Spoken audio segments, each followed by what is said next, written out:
Oh, I see. Hey everybody, it's me, your old Gaffer, aka Clint McElroy, and we're getting together every evening at 5:30 and reading the wonderful Wizard of Oz together. And tonight it's chapter 12, The Search for the Wicked Witch. So there may be a special surprise coming up in just a few minutes. So let's get started, shall we? Wonderful Wizard of Oz by L. Frank Baum. The soldier with the green whiskers led them through the streets of the Emerald City until they reached the room where the guardians of the gates lived. This officer unlocked their spectacles to put them back in the great box, and then he politely opened the gate for our friends. "Which road leads to the Wicked Witch of the West?" asked Dorothy. "There is no road," answered the guardian of the gates. "No one ever wishes to go that way." "Well, how then are we to find her?" inquired the girl. "Well, that will be easy," replied the man. "For when she knows you are in the country of the Winkies, she will find you and make you all her slaves." "Or perhaps not," said the Scarecrow, "for we mean to destroy her." "Oh, that is different," said the guardian of the gates. "No one has ever destroyed her before, so I naturally thought she would make slaves of you, as she has of the rest. But take care, for she is wicked and fierce, and may not allow you to destroy her. Keep to the west where the sun sets, and you cannot fail to find her." They thanked him and bade him goodbye and turned toward the west, walking over fields of soft grass dotted here and there with daisies and buttercups. Dorothy still wore the pretty silk dress she had put on in the palace, but now, to her surprise, she found it was no longer green, but pure white. The ribbons around Toto's neck had also lost its green color and was as white as Dorothy's dress. If you listen closely, you can hear Toto now. The Emerald City was soon left far behind. As they advanced, the ground became rougher and hillier, for there were no farms or houses in this country of the West, and the ground was untilled. In the afternoon, the sun shone hot in their faces, for there were no trees to offer them shade. So that before night, Dorothy and Toto and the lion were tired and laid down upon the grass and fell asleep, with the woodman and the Scarecrow keeping watch. Now, the Wicked Witch of the West had but one eye, yet that was as powerful as a telescope and could see everywhere. So, as she sat in the door of her castle, she happened to look around and saw Dorothy lying asleep with all of her friends about her. They were a long distance off, but the Wicked Witch was angry to find them in her country, so she blew upon a silver whistle that hung around her neck. At once, there came running to her from all directions a pack of great wolves. They had long legs and fierce eyes and sharp teeth. "Go to those people," said the witch, "and tear them to pieces." "Are you going to make them your slaves?" asked the leader of the wolves. "No," she answered. "One of it's tin, one of it's straw, one is a girl, and another a lion. None of them fit to work, so you may tear them to small pieces." "Very well," said the wolf, and he dashed away at full speed, followed by the others. It was lucky the Scarecrow and the Woodman were wide awake and heard the wolves coming. "This is my fight," came on the Tin Woodman. He swung his arm and chopped the wolf's head from its body so that it immediately died. As soon as he could raise his axe, another wolf came up, and he also fell under the sharp edge of the Tin Woodman's weapon. There were 40 wolves, and 40 times a wolf was killed, so that at last they all lay dead in a heap before the Woodman. Then he put down his axe and sat beside the Scarecrow, who said, "It was a good fight, friend." They waited until Dorothy awoke the next morning. The little girl was quite frightened when she saw the great pile of shaggy wolves, but the Tin Woodman told her all. She thanked him for saving them and sat down to breakfast, after which they started again upon their journey. Now this same morning, the Wicked Witch came to the door of her castle and looked out with her one eye that could see far off. She saw all of her wolves lying dead and the stranger still traveling through her country. This made her angrier than before, and she blew her silver whistle twice. Straight away, a flock of wild crows came flying towards her, enough to darken the sky. And the wicked witch said to the king crow, "Fly at once to the strangers, pick out their eyes and tear them to pieces." The wild crows flew in one great flock toward Dorothy and her companions. When the little girl saw them coming, she was afraid, but the scarecrow said, "This is my battle, so lie down beside me, and you will not be harmed." So they all lay upon the ground except the scarecrow, and he stood up and stretched out his arms. And when the crows saw him, they were frightened, as these birds always are by scarecrows, and did not dare to come any nearer. But the king crow said, "What? It is only a stuffed man. I will peck his eyes out." The king crow flew at the scarecrow, who caught it by the head and twisted its neck until it died. And then another crow flew at him, and the scarecrow twisted its neck also. There were 40 crows, and 40 times the scarecrow twisted a neck until at last they were lying dead beside him. Then he called to his companions to rise, and again they went upon their journey. When the wicked witch looked out again and saw all of her crows lying in a heap, she got in a terrible rage and blew 3 times upon her silver whistle.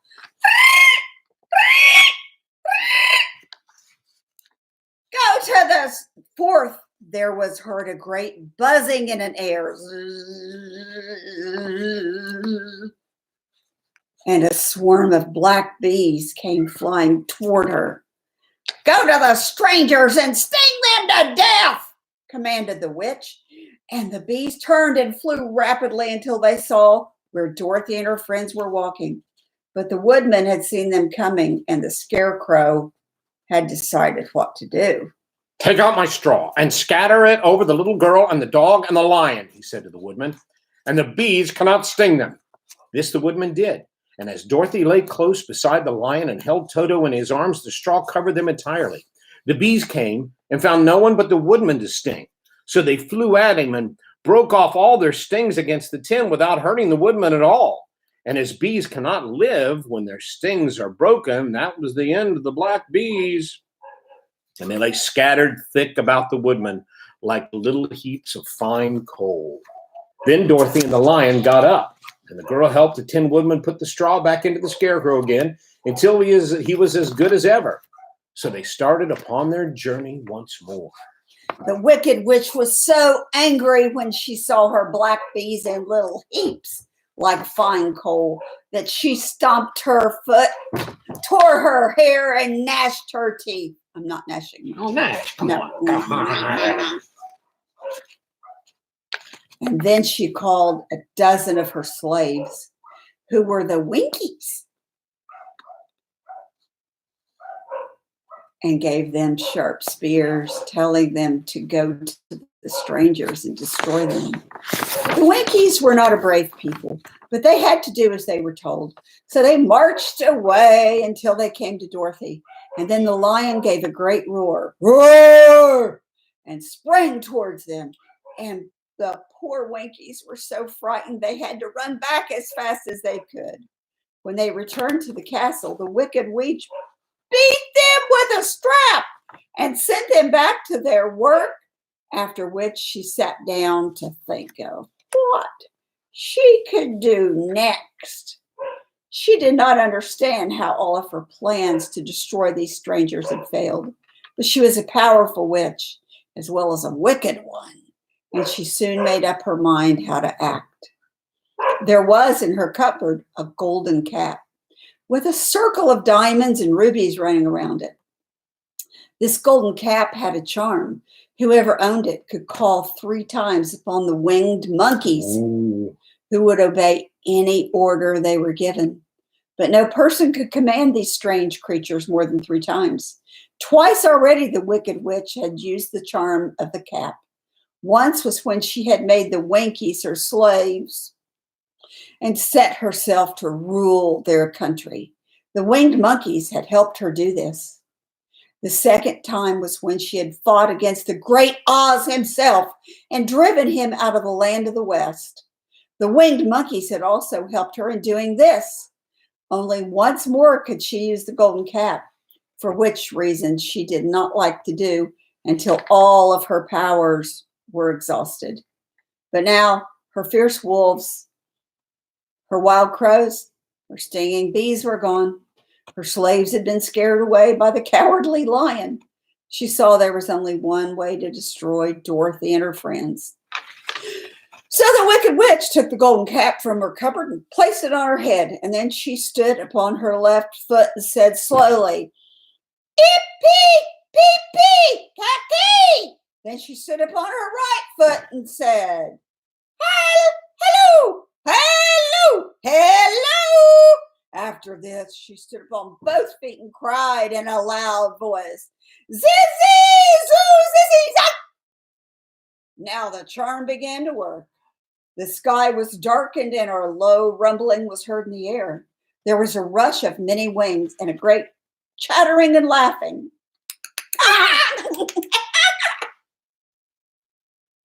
And the sun came out of the dark sky to show the Wicked Witch surrounded by a crowd of monkeys, each with a pair of immense and powerful wings on his shoulders. One, much larger than the others, seemed to be the leader. He flew close to the witch and said, "You have called us for the third and last time. What do you command?"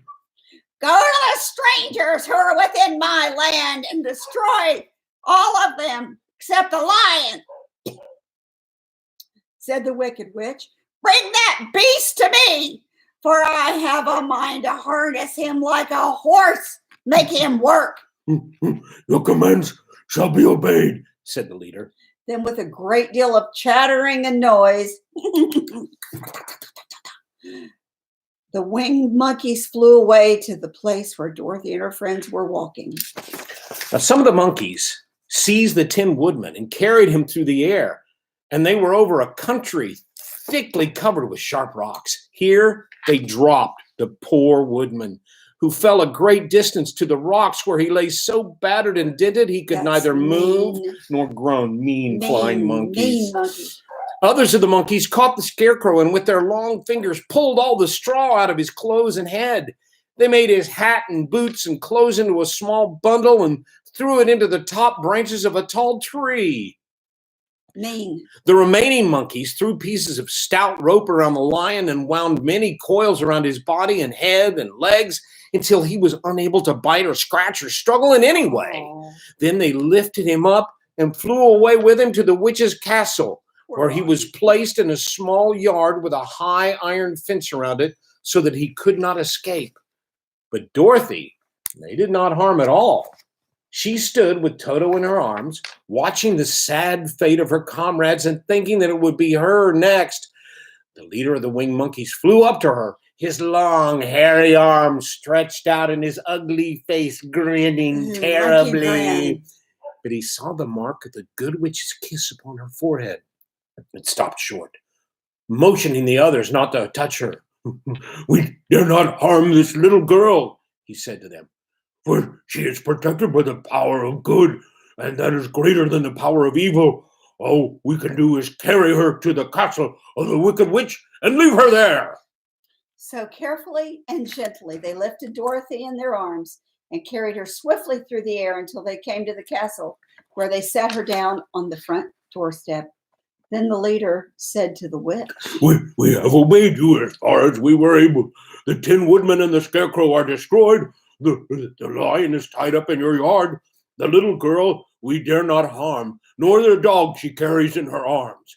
Your power over our band is now ended, and you will never see us again." Then all the winged monkeys, with much laughing and chattering and noise, flew into the air and were soon out of sight. The Wicked Witch was both surprised and worried when she saw the mark on Dorothy's forehead, for as she knew well that neither the winged monkeys nor herself dare hurt the girl in any way. She looked down at Dorothy's feet and, seeing the silver shoes, began to tremble with fear. She knew what a powerful charm belonged to them. At first, the witch was tempted to run away from Dorothy, but she happened to look into the child's eyes and saw how simple the soul was behind them, and that the child did not know the wonder of the power of the silver shoes. So the wicked witch laughed at herself and thought, I can still make her my slave, for she does not know how to use her power. Then she said to Dorothy, harshly and severely, come with me and see that you mind everything I tell you. For if you do not all make an end of you, as I did of the 10 woodmen and the scarecrow. Dorothy followed her through many of the beautiful rooms in her castle until they came to the kitchen, where the witch bade her clean the pots and kettles and sweep the floor and keep the fire fed with wood. Dorothy went to work meekly, with her mind made up to work as hard as she could, for she was glad the wicked witch had decided not to kill her. With Dorothy hard at work, Witch thought she could go into the courtyard and harness Cowardly Lion like a horse. It would amuse her, she was sure, to make him draw her chariot wherever she wished to go to drive. But as she opened the gate, the lion gave a loud roar, roar, and bounded at her so fiercely that the witch was afraid and ran out and shut the gate again. If I cannot harness you, said the wicked witch to the lion, speaking through the bars of the gate, I can starve you. You shall have nothing to eat until you do as I wish. So after that, she took no food to the imprisoned lion, but every day she came to the gate at noon and asked, are you ready to be harnessed like a horse? And the lion would answer, No, if you come in this yard, I will bite you. The reason the lion did not have to do as the witch wished was that every night, while the woman was asleep, Dorothy carried him food from the cupboard. After he had eaten, he would lie down on his bed of straw, and Dorothy would lie beside him and put her head on his soft, shaggy mane while they talked of their troubles and tried to plan some way to escape. But they could find no way to get out of the castle, for it was constantly guarded by the yellow Winkies, who were the slaves of the wicked witch and too afraid of her not to do as she told them. The girl had to work hard during the day, and often the witch threatened to beat her with the same old umbrella she always carried in her hand. But in truth, she did not dare to strike Dorothy because of the mark upon her forehead. The child did not know this and was full of fear for herself and Toto. Once, the witch struck Toto a blow with her umbrella, and the brave little dog flew at her and bit her leg in return. Good. The witch did not bleed where she was bitten, for she was so wicked that the blood in her had dried up many years before. Dorothy's life became very sad as she grew to understand that it would be harder than ever to get back to Kansas and Aunt Em again. Sometimes she would cry bitterly for hours, with Toto sitting at her feet and looking into her face, whining dismally to show how sorry he was for his little mistress. Toto did not really care whether he was in Kansas or the land of Oz, so long as Dorothy was with him. But he knew the little girl was unhappy, and that made him unhappy too.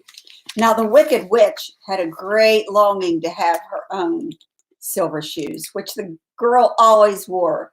Her bees and her crows and her wolves were lying in heaps and drying up, and she had used up all the power of the golden cap. But if she could only get hold of the silver shoes, they would give her more power than all the other things she had lost. She watched Dorothy carefully to see if she ever took off her shoes, thinking she might steal them.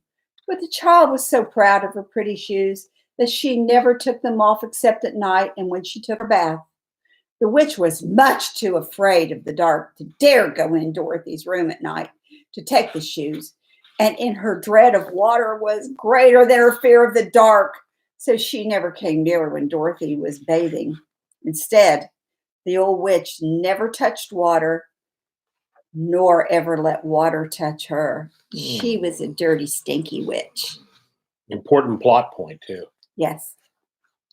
But the wicked creature was very cunning, and she finally thought of a trick that would give her what she wanted.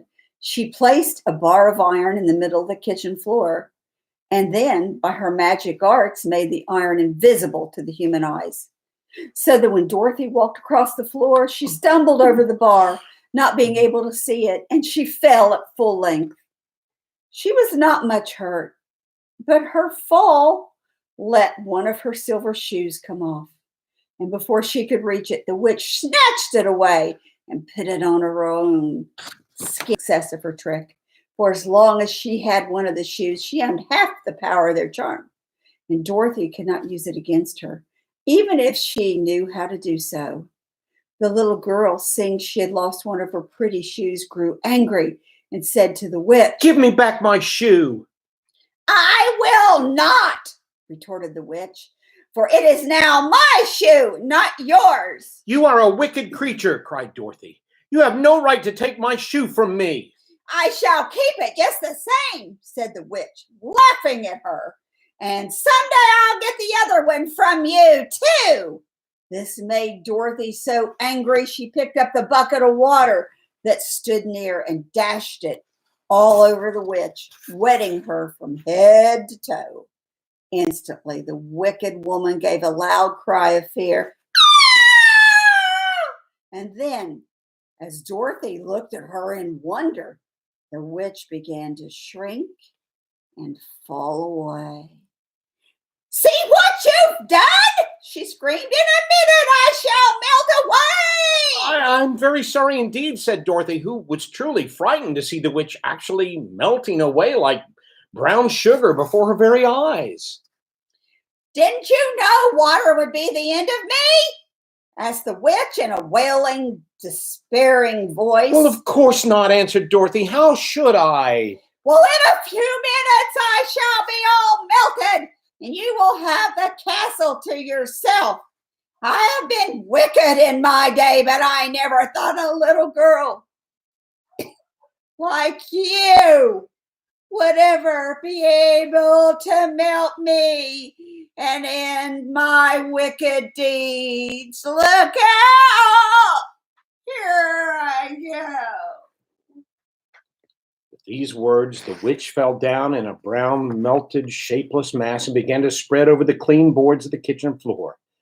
Seeing that she had really melted away to nothing, Dorothy drew another bucket of water and threw it over the mess. She then swept it all out the door. After picking up the silver shoe, which was all that was left of the old woman, she cleaned and dried it with a cloth and put it on her foot again. Then, being at last free to do as she chose, she ran out to the courtyard to tell the lion that the wicked witch of the West had come to an end and that they were no longer prisoners in a strange land. I would like you to thank my wonderful wife, Carol, for filling in as the Wicked Witch of the West. You didn't, I know you're dying to say it. Say my pretty, just one time. "Those are my shoes, my pretty." Oh, that's good. That's really good. All right. Tomorrow night, chapter 14.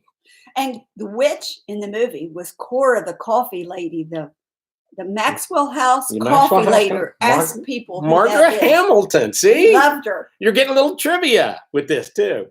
So, as I tell you every night, stay safe, stay healthy, and remember to choose joy. There you go.